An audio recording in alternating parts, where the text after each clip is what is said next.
నమస్కారం, NS news కి స్వాగతం. నా పేరు ఉషా. ముందుగా ముఖ్యాంశాలు. నిజామాబాద్ రూరల్ సిరికొండ మండలంలోని పెద్దవాల్గోడ్ యువకుడు గద్దెల రాజేష్ సన్ ఆఫ్ భూమయ్య అగ్నివీరుకు సెలెక్ట్ అయిన సందర్భంగా నేడు ఉద్యోగరీత్యా లడాక్ బయలుదేరిన సందర్భంగా గ్రామంలోని సర్పంచ్ మరియు ఉపాధ్యాయ బృందం గ్రామ ప్రజలు సన్మానించడం జరిగినది.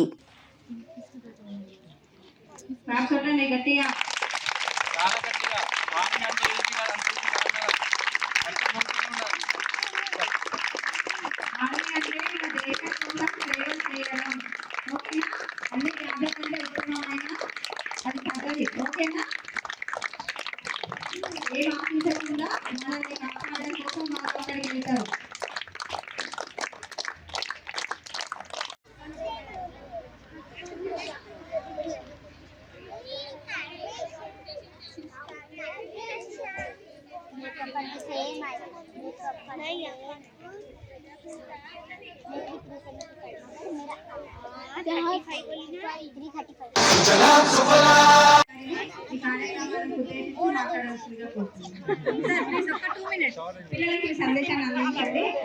మీరు వాళ్ళకి ఇంప్రెషన్ మిమ్మల్ని వాళ్ళ ఇంప్రెషన్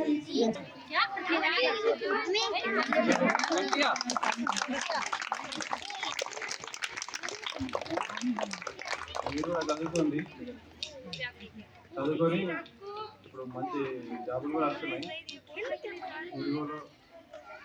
మీరు రావాలి ఆర్మీలోకి, సరేనా?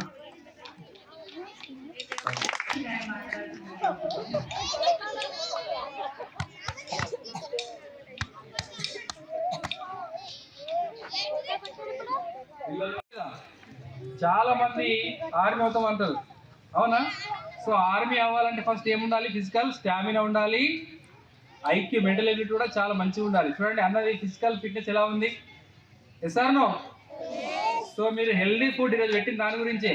హెల్దీ ఫుడ్ తింటే ఇట్లా మనం అందలాగా హెల్దీగా ఉండి, ఆర్మీలో చాలా ఈవెంట్స్ ఉంటాయి.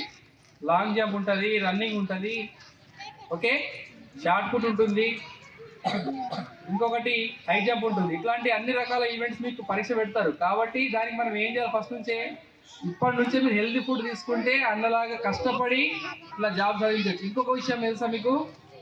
చాలా తక్కువ ఏజ్ గవర్నమెంట్ జాబ్ రావాలంటే చాలా అదృష్టం ఉండాలి. ఎంత చేస్తారు అన్నది ఏజ్ వచ్చేసి ఎంత? 22 ఇయర్స్ అంటే చాలా చిన్న ఏజ్. ఈ ఏజ్లో మన భారతదేశ సైన్యంలోకి చేరి మన దేశానికి సేవ చేయడం అనేది, అది మన భరతమాత ముద్దు బిడ్డగా, మన ఊరు బిడ్డగా మనం ఎంతో గౌరవించాలి. అర్థమవుతుందా? సో ఇదంతా కూడా ఎవరికి మంచి పేరు తీసుకొస్తుంది? మీరు ఇట్లా ఒక ఊరు నుంచి ఆర్మీకి వెళ్తే మన తల్లిదండ్రులకు మరియు ఇంకెవరికి? మన పాఠశాల, చదువుకున్న పాఠశాల సార్లకి, మేడమ్స్కి, దాంతోపాటు మన ఊరిలో ఉన్న పెద్దలకి, అవునా? సో వాళ్ళందరికీ కూడా మన ఊరికి కూడా మంచి పేరు వస్తుంది. కాబట్టి మీరు కూడా ఇట్లా ఎవరైతే ఆర్మీ వెళ్ళాలనుకుంటున్నారో అందరిని ఆదర్శంగా తీసుకోండి. ఖచ్చితంగా మీరు ఇప్పటి నుంచి అట్లాంటి ఆలోచన వైపు ముందు అడుగులు వేస్తూ ముందుకెళ్ళండి. ఈరోజు రేపు ఓన్లీ జెంట్సే కాదు, గర్ల్స్ కూడా, ఓకేనా? గర్ల్స్ కూడా అవకాశాలు ఉన్నాయి. గర్ల్స్ కూడా మనకి ఆర్మీకి వెళ్ళొచ్చు. అర్థమవుతుందా? సో ఖచ్చితంగా ఇలాంటి అవకాశం రావడం అనేది చాలా దేవుడు ఎంతో మనం ఏదో ఒక జన్మలో పుణ్యం చేసుకుంటే కానీ మన భరతమాతకు సేవ చేయడం అనే అదృష్టం దొరకదు. కాబట్టి మనం అందరం కూడా మళ్ళీ ఒకసారి గట్టిగా చప్పట్లు కొట్టండి, గట్టిగా.